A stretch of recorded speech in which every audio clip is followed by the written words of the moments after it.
Hello, we are live, everybody. Hello and welcome to this show. Excuse me, real quick. Pardon me. Excusez-moi. All right.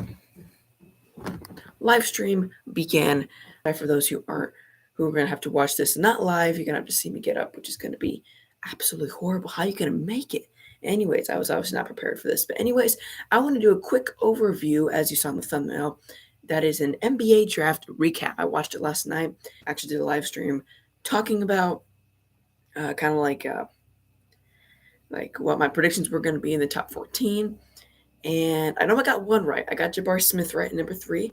Little surprised to hear Paolo Banchero go first, but again, it was very close, and I understand why. To me, Paolo Banchero has that it factor. Chet Holmgren, to be honest, out of the main 3, is the worst. I even think Jaden Ivey could be better. The problem is I just don't see how good Chet Holmgren could be. Just knowing how Porzingis is, I'm not saying Holmgren's going to be a bad player, but to me, guys like Paolo and Jabari have that more it factor, and I feel like Paolo had it more than anybody. Although Jabari Smith, better all-around player, but in the long run, I mean, look, Jabari could be a role player, a really good role player, or he could be a superstar like Kevin Durant. We don't know. Paolo, he has that it factor. Like to me, he is at the very least going to be good offense, like Jason Tatum on offense. Okay, I don't know how good he's going to be defensively, but he has the it factor. Ivy, similar. Uh, I don't think it's as much of a guarantee for Ivy, but I do think the Pistons, along with him and Cunningham, should be interesting. Obviously, I wanted Keegan Murray or um, Ivy for the Pacers. That didn't happen. I thought they might select Shane Sharp, but they ended up going for Benedict Mathurin. And this guy, kind of a guard forward, um, and I may be getting this guy confused, but I'm pretty sure he's good on offense, but lacks focus sometimes. But you saw how he was crying when Pacers drafted him, so it should be interesting. I think this cements the end for Malcolm Brogdon because now you've got Halliburton and you've got Duarte.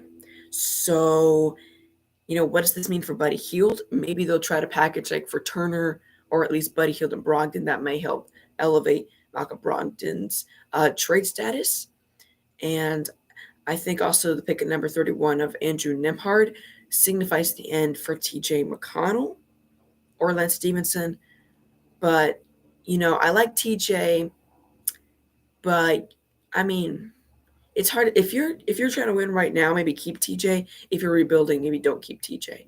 So we'll see what happens with both him and Lance Stevenson. And yeah, it should be interesting. Pacers also got Kendall Brown. I forget a little bit about. I think he's a good shooter, so that's another guard for the Pacers to get out of Baylor. And anyways, yeah, that is my Pacers draft recap. We got a mic here, so hopefully the sound is better. And let's see here. I need to check something here. Okay.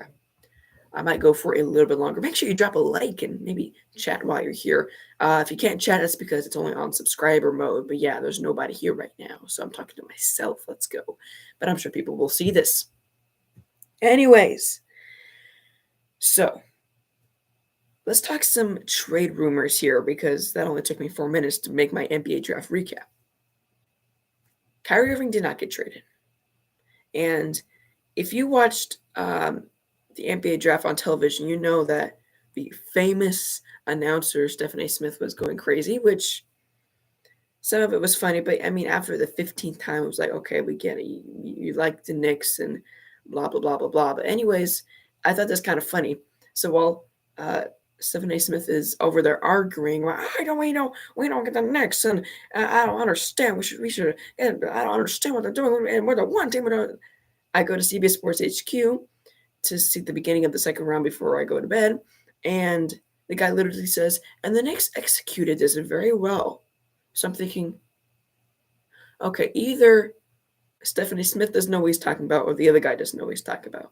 I'm gonna guess it's a mix of both. Personally, I think that Stephanie Smith guy He's just more of an actor. I mean, he knows about sports, but you saw he didn't even know that much about the NFL draft. He probably knew more than I did, but because he's a celebrity. But anyways, should be interesting to see what the Knicks do. A lot of conditional draft picks, whatever conditional is. I mean, the Pacers should have got the Cavaliers pick at number 14, but somehow the Cavs managed to miss the playoffs, so they got that pick. So he basically traded Karis LeVert for Ricky Rubio, which are probably not going to resign, and a draft pick, which we did not get. So LeVert for nothing. Sounds good. Anyways, enough about the Pacers. Let's go actually a little more about the draft and then the trades. The draft, Chet Holmgren, Thunder makes sense. Ochai Agbaji with the Cavaliers, that one makes a lot of sense.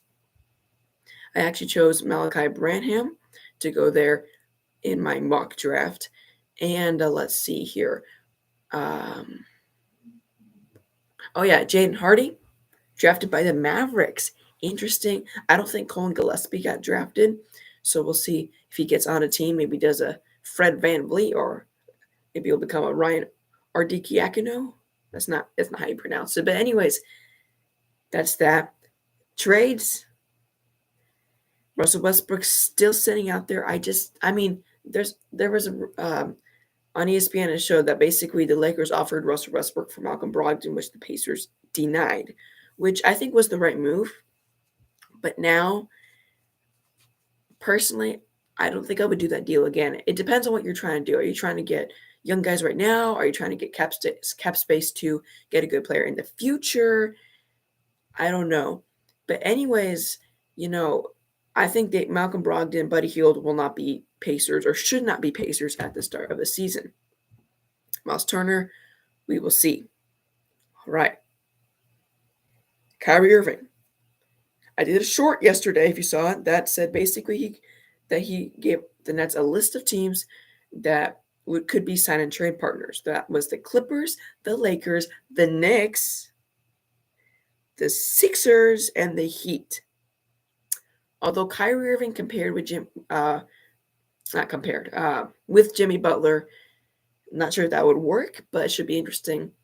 When I go back to the 2016-17 season, I try to do trades there. I'm like, hey, Kyrie Irving's going to go to Miami, and that was one of the trades. But anyways, yeah, it should be interesting, and we'll see what happens in the future with Kyrie Irving, Russell Westbrook. Of course, Jeremy Grant already got traded to Portland. Christian Wood already got traded to Dallas. But anyways, that's going to end my live stream. Make sure you go hit the like button and subscribe so you won't miss the next video. Thank you guys for watching, and I'll see you next time.